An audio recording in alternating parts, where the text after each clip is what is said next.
Very warm Steamboat welcome to Kay Coles James, the president of the Heritage Foundation. This is the time to try to step out. Your life is waiting, and as you fall, you'll find that you can fly.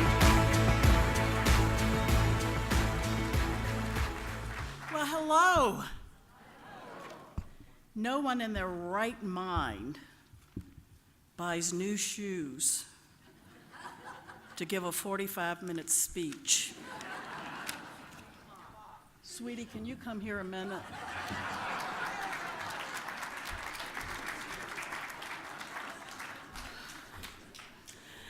I somehow don't see Ed Fulmer doing that.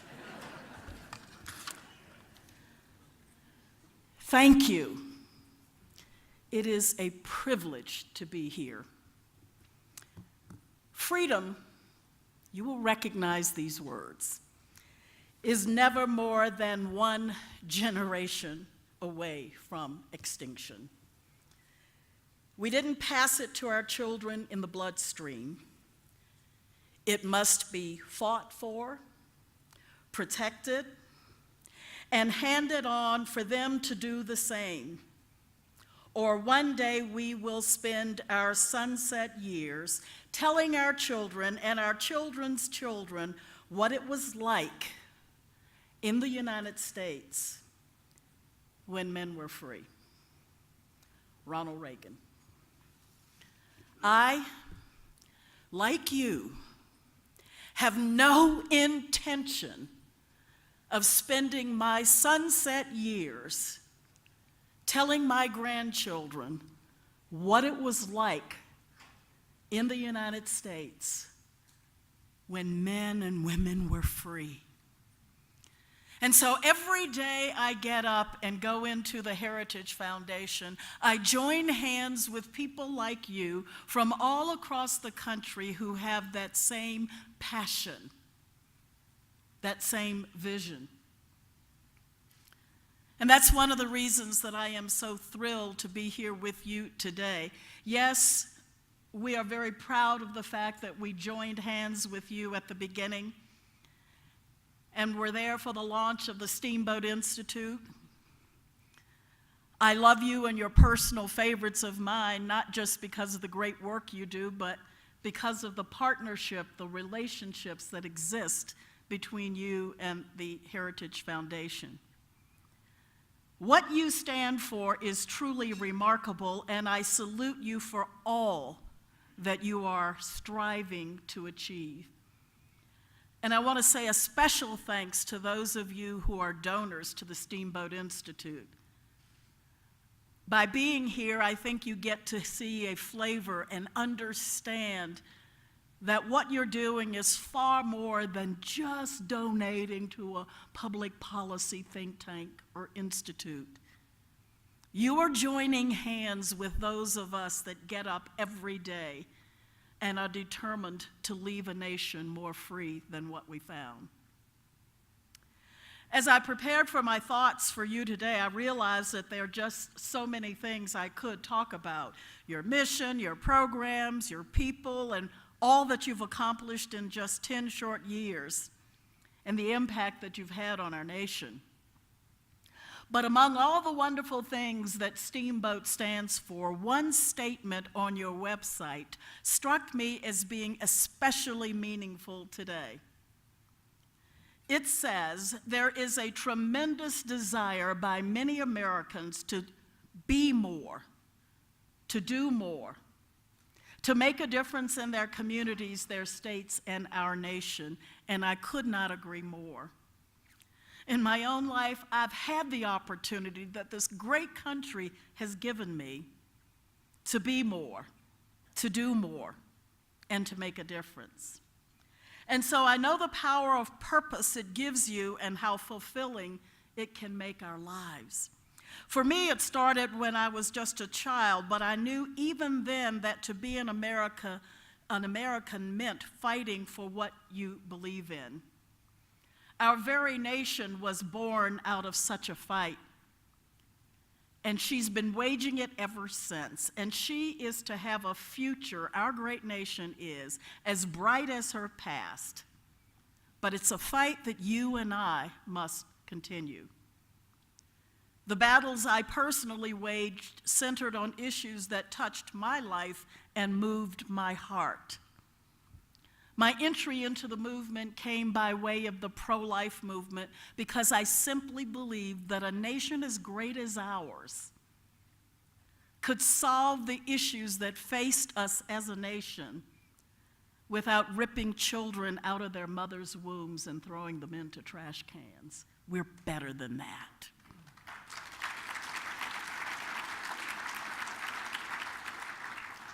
And over the years, the Lord has seen to give me the opportunity to wage that battle. And I think back, I am fond of saying, I've been at this for so long, and someone came up to me this morning and said, "Oh, Kay, I heard you speak 30 years ago. I said, "I'm not that old." But there was a time in my life that I felt very much like that song from Hamilton, "Just like my country, I was young, scrappy, and hungry." And I think that for us as a nation, we have got to continue and maintain that same attitude of being young and scrappy and hungry as we continue to fight for this nation. And now, as the president of the Heritage Foundation, I am fighting to build an America where freedom, opportunity, prosperity, and civil society flourish. In many ways, I see each of those experiences that I had growing up as a precursor to the fight that we must all wage and win today. We now live in deeply troubling and disruptive times. Angry words are common and civility is scarce. Speech faces dictatorial restrictions on our college campuses. Conservative adults and students are attacked, often violently, for their beliefs, and private lives are exposed to public protest for political gain. For many of us who've been involved in the conservative movement, particularly if you walk in my skin, this is not new. I actually had a progressive student come up and get this close to me in my face and tell me that Donald Trump was responsible for ushering in this particular phase of American politics and discourse. And being the sassy black woman that I am, I said, "Go somewhere and sit down. Do you understand what it means to be black, pro-life, conservative, evangelical, Republican, and you can add anything else to that list? I have experienced everything that the far left can throw at someone. Donald Trump did not issue this in, you did."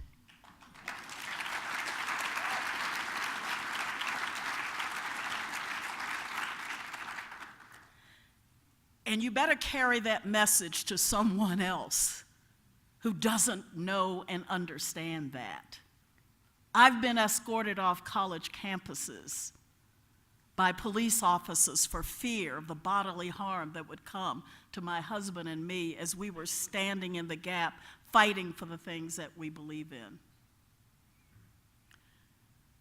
If the subject of all this ire was a particular policy, if they were all riled up over one thing, healthcare reform, for instance, or tax cuts, that would be one thing. It would be unpleasant for sure, but it could be contained. But that's not what's happening in our country today. Protesters are burning the American flag.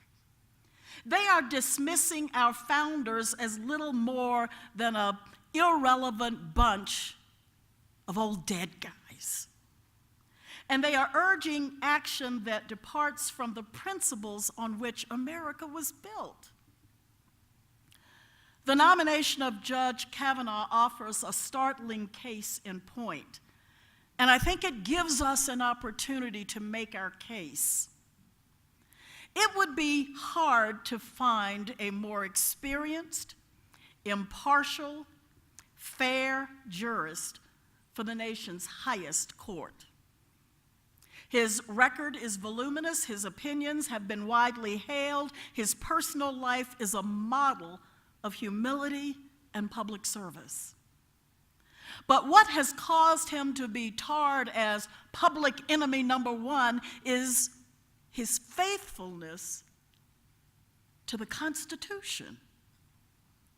Because it is this very document which the left wants to tear up in the name of progress. Kavanaugh's opponents describe him as a threat to our democracy. They shout that the future of America is at stake, and they warn that his confirmation will turn the clock back on our rights. Having been around politics for decades, I tend to ignore a lot of this stuff, but when someone says the clock may be turned back on our rights, it gets my attention. The reality is that Judge Kavanaugh is a steadfast supporter of civil rights precisely because he has been consistently faithful to the Constitution. For example, during his 2006 Senate confirmation for the D.C. Circuit, he said, "Some of the worst moments in the Supreme Court's history have been moments of judicial activism, like the Dred Scott case, when the court went outside its proper bounds, and in my judgment, in interpreting the clauses of the Constitution to impose its own policy views." Those words are both revealing and crucially important. They mean that when questions come before Judge Kavanaugh, he hasn't answered them with a, "well, here's what I personally think," type of response. Instead, he addresses them with a, "here's what the Constitution has to say," ruling. And that speaks volumes about the types of justices that we currently have and the justice he will be. You see, the U.S. Constitution is the very reason we even have something called civil rights in this country. The very reason that we can secure the liberties and the freedoms that we hold so dear. Before America's founding, most people on the earth faced a life defined not by their abilities and determination, but by who their parents were, how much money they had, how they chose to worship God, what color their skin was. Not only were their lives limited by their origins, but they could also be, and many times were, punished for what they thought, what they said, and how they prayed. America was intentionally founded to be the exception to this rule. In fact, that's what the very term American exceptionalism means. Our right to be free from oppression was put before the world in the Declaration of Independence. And our right to exercise that freedom was enshrined in the Constitution and its Bill of Rights. Clearly, America was far from perfect, but even how we dealt with our flaws was an exception to the historical rule. Although human bondage had long existed in numerous countries, and tragically, many of you know, still exist in places around the world today, America is the only nation to have fought a bloody civil war to liberate people. As Abraham Lincoln wrote in the Emancipation Proclamation, he liberated those people to be forever free. And you know, your ancestors didn't have to have been slaves to be aware of how important America's founding principles are to our freedom. As Americans, we should cherish the legacy given to us by our founders. This is a message that we must help this country to understand. The architectural plans are available to guide us in the form of the Constitution and the Bill of Rights. The raw materials to us are in the hearts and minds and muscles and determination of our people. And the desire to help is there for us in the compassion and the support of the vast majority of our fellow Americans. Freedom and liberty are in our documents, founding documents. It is in our DNA.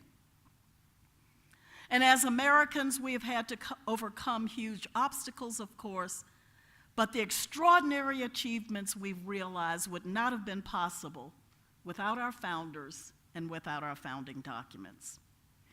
And so when today's protesters seek to consign those documents to the ash heap of history, what they're really doing is tearing at the structure on which our liberty and our freedoms were secured. Whenever obstacles stood in the way, it was the Constitution that set them aside. And that's why I'm so excited about Judge Kavanaugh and why all of us must focus some of our time, energy, and effort in making sure that our United States senators understand why it is vitally important to get him confirmed to the United States Supreme Court. Thank you.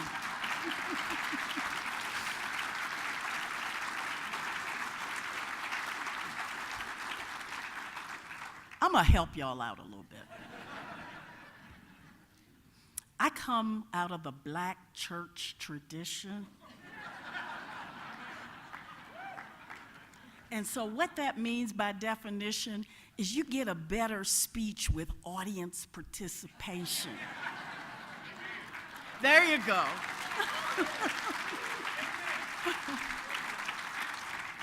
Amen. Uh-huh. Well, okay, y'all got it, you can do it. And pretty soon she's gonna say, bring it on home. I'll tell you, if we cannot get excited and understand the importance of Judge Kavanaugh and why we must all fight and focus on that, and the implication that has for our freedom going forward, I don't care what else you hear or say or do in the next few days, that's ground zero for the battle right now. Believe it or not, I think that most radical members of the so-called progressive movement know and understand this, and that's why they have waged war against him. That's why they're working so hard to block a faithful constitutionalist from the Supreme Court. Most of them don't say so outright, but they speak it in code. They say things, for example, like presidential hopeful Cory Booker. He said, anyone who supported Judge Kavanaugh's nomination would be complicit in evil.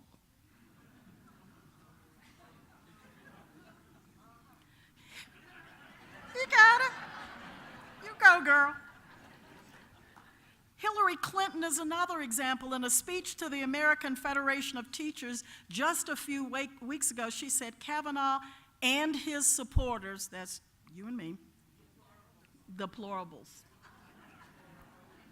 I'm so proud of being deplorable.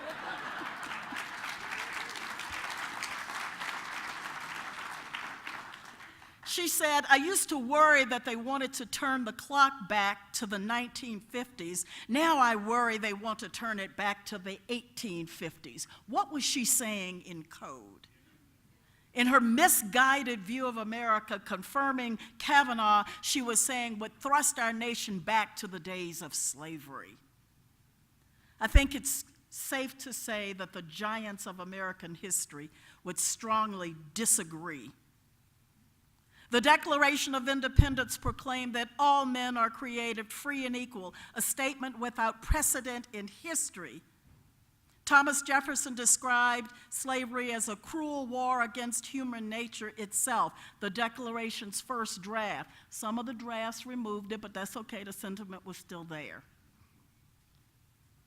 But do you understand what they're saying? We have a passion for liberty. We have a passion for freedom. We understand why this country was built, the architecture, the founding documents.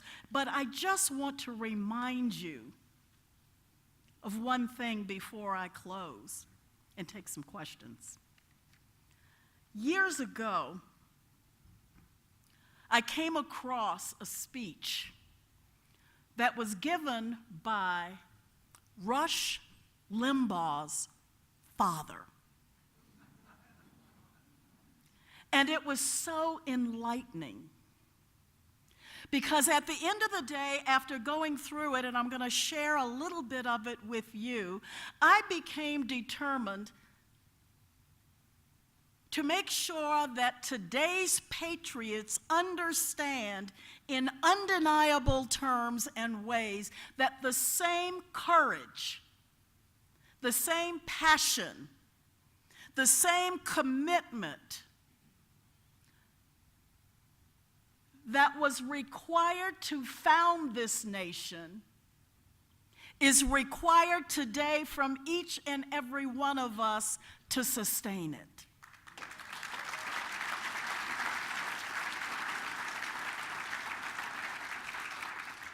We are to be the watchmen upon the walls. It is our responsibility. So what kind of, now I'm going to move over to his speech. These are his words. What kind of men were the 56 signers who adopted the Declaration of Independence and who by their signing committed an act of treason against the crown? To each of you, the names Franklin, Adams, Hancock, and Jefferson are almost as familiar as household words. Most of us, however, know nothing of the other signers. Who were they and what happened to them? Do you know the name Richard Henry Lee, a delegate from Virginia? He had introduced the resolution to adopt the Declaration in June, and he was prophetic in his concluding remarks. Why then, sir, why do we longer delay? Why still deliberate? Let this happy day give birth to an American republic. Do you know what happened to him? You should research and find out. Francis Lewis, a New York delegate, saw his home plundered, his estate in what is now Harlem completely destroyed by British soldiers. Mrs. Lewis was captured and treated with great brutality. Though she was later exchanged for 2 British prisoners, through the efforts of Congress, she died from the effects of her abuse. William Floyd, another New York delegate, was able to escape with his wife and children across Long Island Sound. When they came to their home, they found it devastated and in ruin. Philip Livingston, Lewis Morris, John Hart of Trenton, Dr. John Witherspoon, Judge Richard Stockton, Robert Morris. These are not names that we should forget. These are people who we should honor, who we should understand the sacrifice. Of those 56 who signed the Declaration of Independence, 9 died of wounds or hardships during the war. 5 were captured and imprisoned. Several lost wives, sons, or entire families. 1 lost all 13 of his children. 2 wives were brutally treated. And the list goes on. The 56 signers of the Declaration proved by their every deed that they made no idle boast when they composed the most magnificent curtain line in all of history. And for the support of this declaration, with a firm reliance on the protection of divine providence, we mutually pledge to each other our lives. Are you willing to go there? Our fortunes. Are you prepared to do that? And our sacred honor. And what I want you to understand is that in this day, at this time, in our country's history, being a patriot means a whole lot more than just showing up at the Steamboat Institute for some inspirational speeches.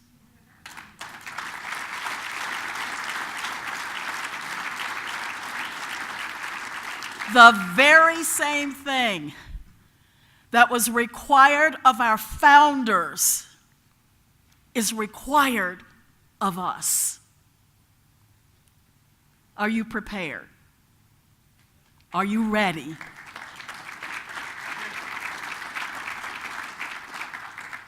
So whatever you were going to put on that check for the Steamboat Institute, add a zero. Whatever time you were willing to volunteer, double it. Because our very bedrock of who we are as a people is under attack. And if they can tear our Constitution to shreds, if they can convince the majority of American people that these documents are no longer relevant, this experiment is over. And I and Charles refuse to spend our sunset years telling our children and our grandchildren about when this was a free nation. Let's fight.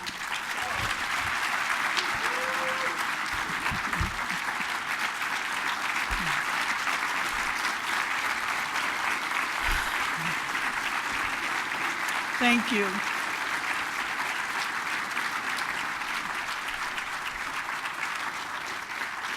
got some questions?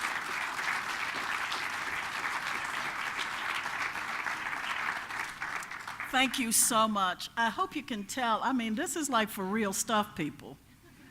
I am not playing with you. Okay, so let's see what we have here. There is no place to put this down.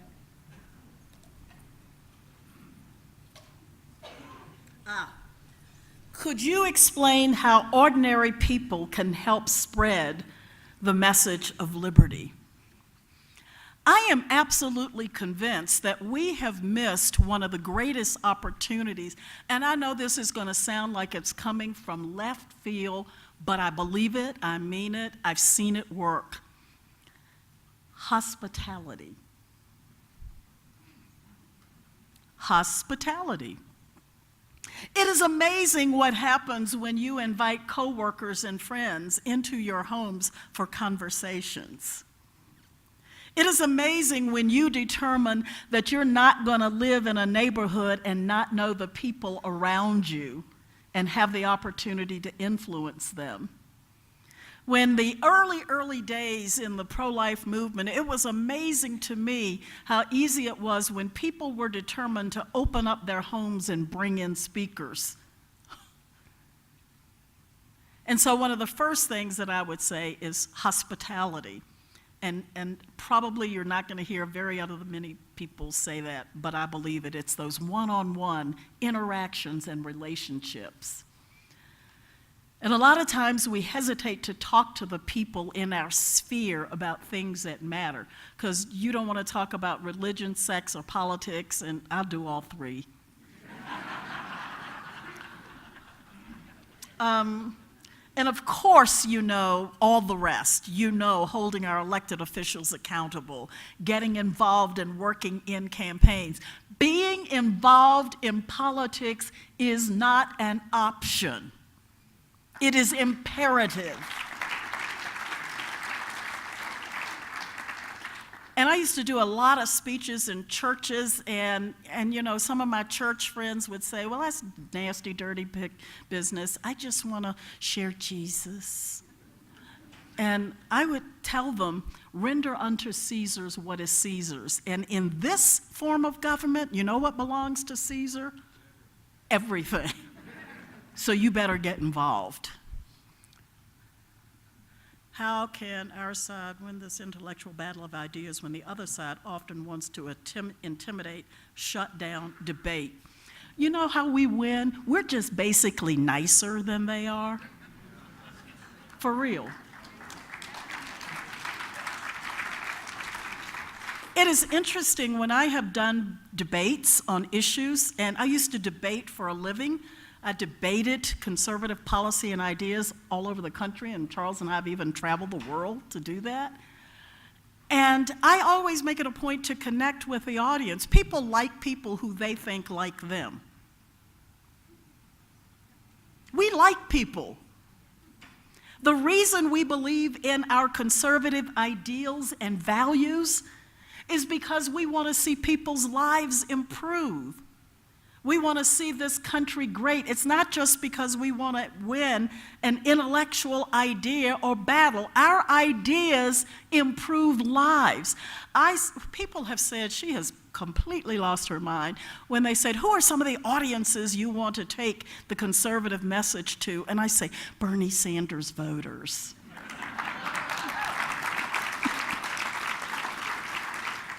Because I defy them to say they care more about poor people than anybody in this room, because they don't. But our policies really do empower, uplift, and give hope and opportunity to poor people. I defy them to say that they care more about access to health care than we do. There are folks in this room, where is she? There you are, who've been fighting in this arena for years and years and years. We want access to health care. Our ideas will provide more, better, cheaper health care than anything they got, so bring it. Bring it. Education, for real? For real? I really do want students who can graduate from high school and read their diplomas. And my grandchildren and children had someone who was crazy about them. I mean, I am crazy, certified, about my grandchildren. And I will fight to see that they get the quality education they deserve. But every kid in America deserves someone who's crazy about them. And I want educational choice and opportunity for those kids.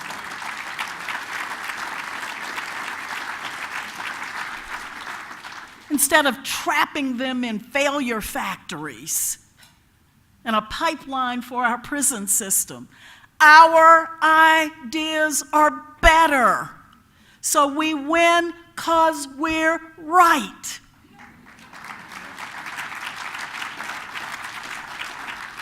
And at the end of the day, we don't have to be mean or nasty. I can do it with a smile.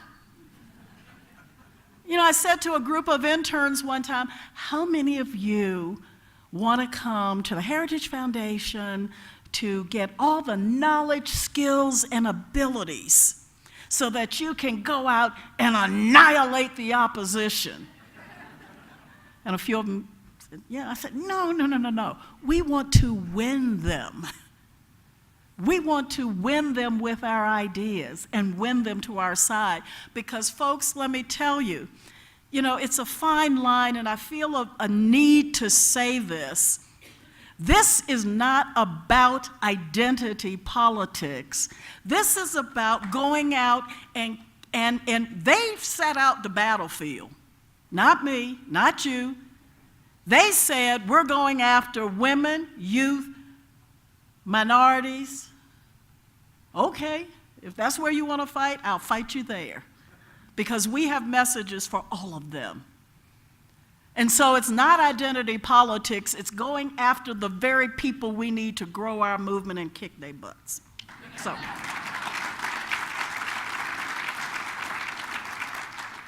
What do you see? Last question, okay.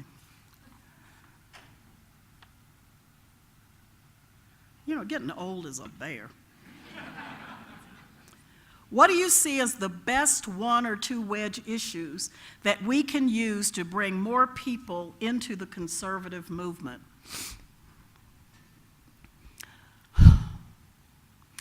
first of all, I think the thing that's going to bring more people into the conservative movement is just who you are.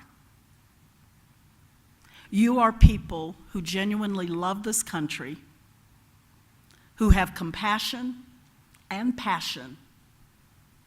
And at the end of the day, when I am looking at the angry, resist, progressive people in this nation, I simply say, you want to be like them or you want to be happy like me?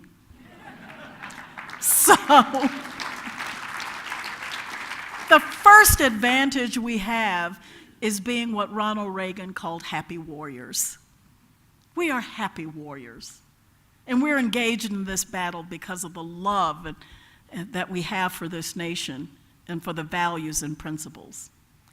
And so I don't think it's as much the issues as it is how we talk about the very issues.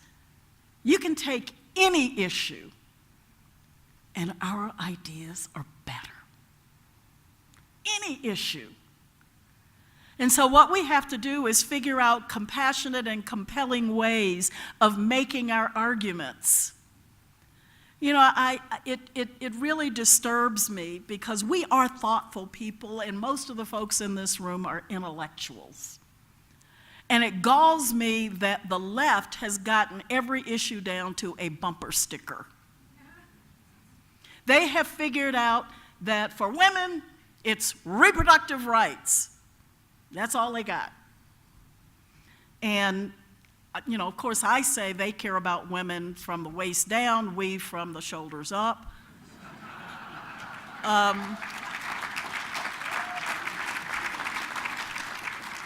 Then, you know, for black people, I mean, how many of you all have seen this? And all minorities, they don't have to think about anything. All they have to do is cry racism. Racism. And they can immobilize an entire campaign. How many of you have seen candidates have to fight that from day one? So we're going to outsmart them on that. I got some ideas for what we're going to do, but we're not, they can't let that stick. No, not happening. And for youth, I mean, at first I really did think they cared about school safety and gun violence, until I watched one too many of their rallies and saw that the main purpose behind them was voter registration. So they found an issue that could connect with young people, get them in the streets, and get them registered to vote. We throw 30-page papers, they throw bumper stickers.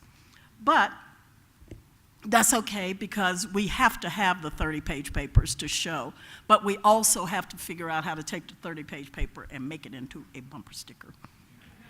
So I just decided that maybe it's time we hold them accountable to their own bumper stickers. I mean, what did they mean when they said mean people suck?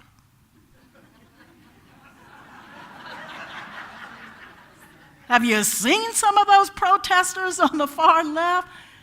They need to take those bumper stickers right off of their cars. What did they mean when they said coexist? They don't want coexistence. They want us to shut up and go away. They don't want to coexist. And so part of what I want to do too right now is to hold them accountable for their own silly little bumper stickers. And I believe that with the Constitution, the Declaration of Independence, a passion for freedom and liberty, and as I used to tell my children, and happy hearts, we are going to go out and see some major changes. This is the best time to be alive and be an American. Thank you so much.